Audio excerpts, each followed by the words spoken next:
ഭരണം മാറിയത് ചില സഖാക്കൾ ഇപ്പോഴും അറിഞ്ഞില്ലെന്നാണ് തോന്നുന്നത്. പാർട്ടിയുടെ തണലിൽ ഗുണ്ടായിസവും ഭീഷണിയും കാട്ടിയിരുന്ന കാലം മാറി കേട്ടോ. എന്നാൽ ഇപ്പോഴും അക്രമവും വെല്ലുവിളിയുമായി നടക്കുന്ന CPI നേതാക്കളുണ്ട്. ഇടുക്കിയിൽ കർഷകനെ CPM പ്രാദേശിക നേതാവും മകനും ചേർന്ന് വെട്ടി പരിക്കേൽപ്പിച്ച സംഭവത്തിലേക്കാണ്. നെടുങ്കണ്ട സ്വദേശി സുരേന്ദ്രൻ നായർക്കാണ് പരിക്കേറ്റത്. പാട്ടഭൂമിയുമായി ബന്ധപ്പെട്ട തർക്കമാണ് ആക്രമണത്തിൽ കലാശിച്ചത്. കൂട്ടാൽ സ്വദേശിയായ ഭുവനചന്ദ്രൻ, മകൻ പ്രദീപ് എന്നിവർക്കെതിരെയാണ് പരാതി.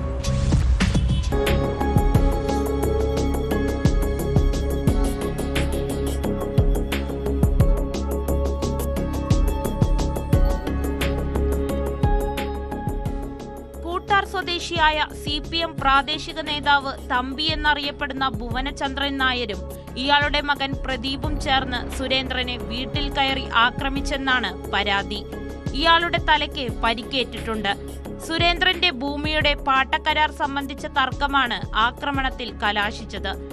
തമ്പിയുടെ കയ്യിൽ നിന്നും താൻ പണം കടം വാങ്ങിയിരുന്നെന്നും അപ്പോൾ ഒപ്പിട്ട് വാങ്ങിയ മുദ്രപേപ്പറിൽ വ്യാജമായി പാട്ടക്കരാർ എഴുതിച്ചേർത്ത് ഭൂമി തട്ടിയെടുക്കുകയായിരുന്നുവെന്നും സുരേന്ദ്രൻ ആരോപിച്ചു.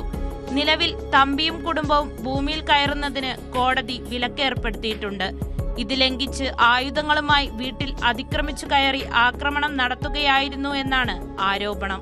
വീടിനകത്ത് കയറി തമ്പിയുടെ മകനും ചേർന്ന് വാക്കത്തി കൊണ്ട് വെട്ടുകയും ഇരുമ്പ് വടി കൊണ്ട് അടിക്കുകയും ചെയ്ത് നിന്നെ കൊല്ലുവിട എന്നും പറഞ്ഞാണ് ആദ്യമേ കയറിയത്. ഞാൻ ഏതായാലും ഇറങ്ങി എൻ്റെ ഈ പറമ്പിൽ നിന്നും പോകുക, ഏതായാലും നിനക്കൊരു സമ്മാനം കൂടി ഞാൻ തന്നേച്ച് പോകുക എന്നും പറഞ്ഞ് നിന്നെ പൂശിയച്ച് ഞാൻ പോകാൻ തീരുമാനിച്ചിരിക്കുക.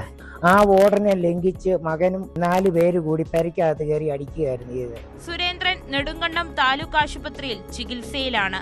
അതേസമയം സുരേന്ദ്രൻ ആക്രമിച്ചതായി ആരോപിച്ച് തമ്പിയും മകനും പരാതി നൽകിയിട്ടുണ്ട്. ഇരു കൂട്ടരും തമ്മിൽ ഭൂസംബന്ധമായ തർക്കത്തിൽ നിരവധി പരാതികൾ കമ്പമേട്ട് പോലീസിൽ നിലവിൽ ഉണ്ട്.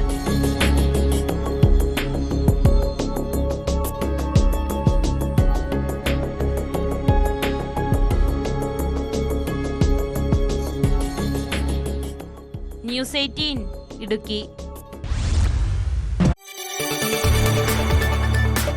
കൂടുതൽ വാർത്തകൾക്ക് News 18 Keralam YouTube channel subscribe ചെയ്യുക.